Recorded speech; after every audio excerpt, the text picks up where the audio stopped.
एक बार एक गांव में दो भाई बहन रहते थे। बहन बृहस्पतिवार के व्रत करती थी। बृहस्पति महाराज आते, 4 लड्डू और एक चांदी का कटोरा देकर चले जाते। बहन लड्डू खा लेती और कटोरा कोठरी में रख देती।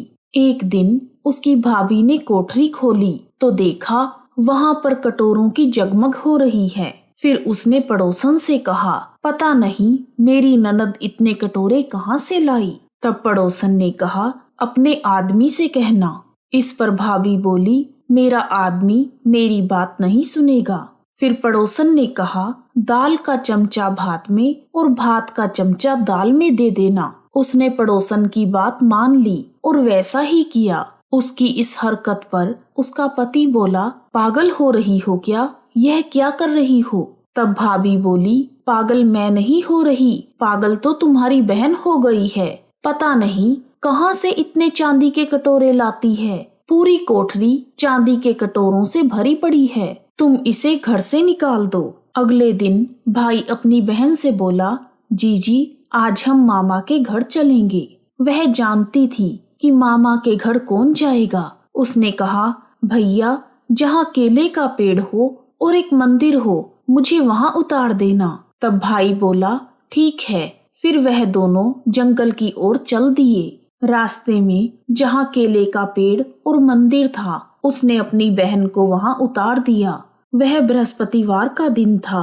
लड़की ने केले की पूजा करी और कहानी कही। बृहस्पति महाराज आए, 4 लड्डू और एक चांदी का कटोरा देकर जाने लगे।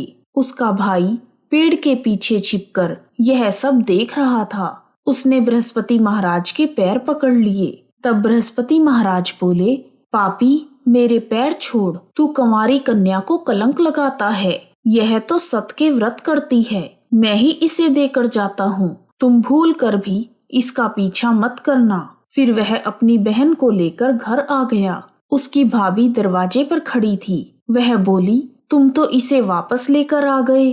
अपनी पत्नी की बात सुनकर भाई बोला, तुम मेरी बहन से कुछ मत कहना, वह बृहस्पति महाराज के व्रत करती है। ये चांदी के कटोरे उसे बृहस्पति महाराज देते हैं। तब भाभी बोली, मैं भी देखूंगी इसके बृहस्पति महाराज। फिर वह पूरे गांव में बोल आई कि अपने बच्चों को लेकर आना, मेरी ननद बृहस्पति महाराज के व्रत करती है। सभी को 4-4 लड्डू और चांदी का कटोरा मिलेगा। भाभी के बुलाने पर बृहस्पतिवार के दिन सभी गांव वाले अपने बच्चों को लेकर आ गए। अब बहन एक टांग पर खड़ी होकर बोली, हे बृहस्पति महाराज मेरी लाज रखना।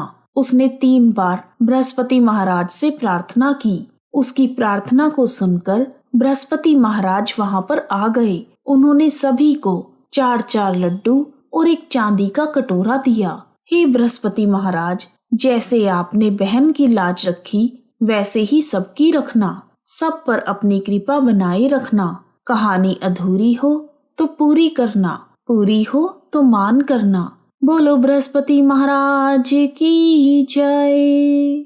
यदि आपको बृहस्पतिवार की कहानी पसंद आई है तो कमेंट बॉक्स में जय बृहस्पति महाराज लिखना ना भूलें।